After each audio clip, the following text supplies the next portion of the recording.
As you may remember from my previous videos, I have been helping the non-migratory songbirds get through the winter.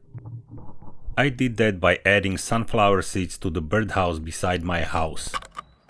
The birds, consisting mostly of 3 different types of tits, but also of sparrows and several species of woodpeckers, have been eating the seeds while there were not that many options for them to find food on their own. But these passerines are not the only non-migratory birds who stuck around the whole winter.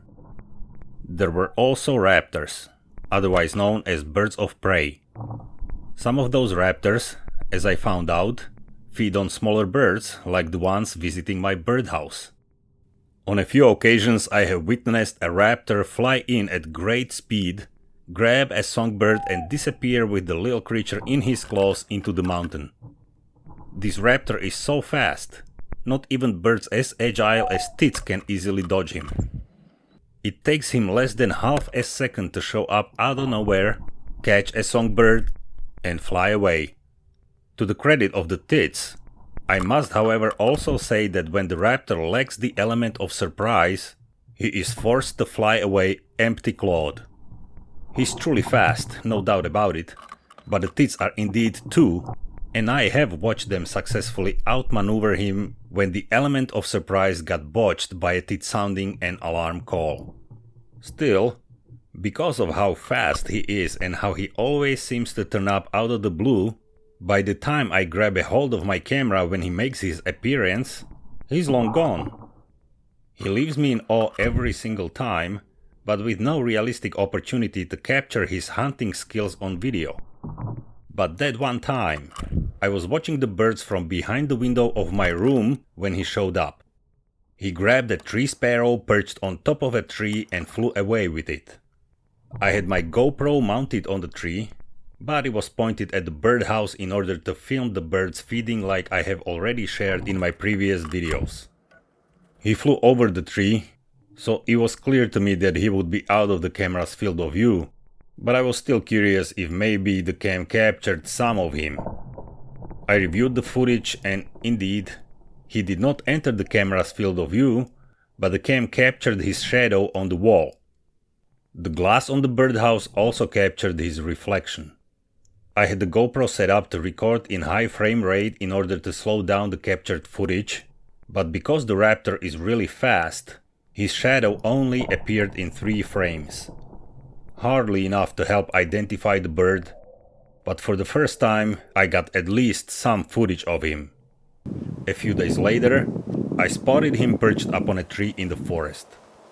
It was a foggy day, so I could not get a nice sharp image of him, but I started recording anyway. In order to get a better picture of him, I tried to get a little closer, but he quickly responded by flying further away.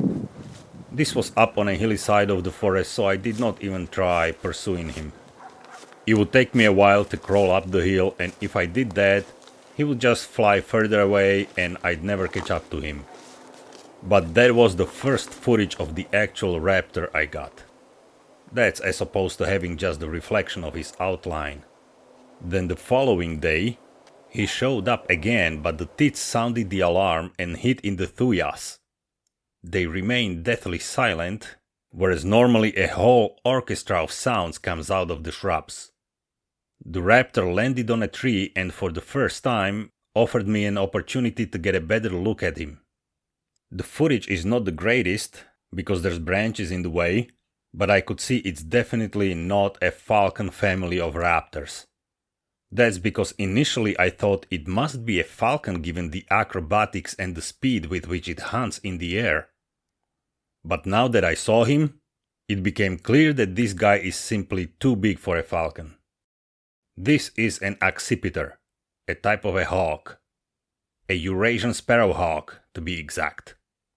Falcons, aside from being smaller in size, have long wings that reach the end of the tail, while this bird's wings stop about halfway down the tail.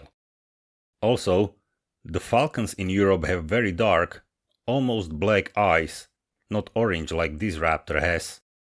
However, they both do have a ring of yellow skin around the eye. On top of that, He's got orange cheeks and orange eyes, which means he's a male sparrowhawk, as female sparrowhawks have black cheeks and yellow eyes. So that's the raptor who hunts my songbirds. I finally got a chance to identify the bird. But other than helping the animals when there's not enough food for them in winter, or when they are injured, I don't really interfere in the course of nature. And the way it goes in nature is that some animals survive by hunting and eating other animals. It may seem cruel, but that's simply the way it is, and that's also how I look at it. A songbird's death helped the raptor to live. That's all there is to it.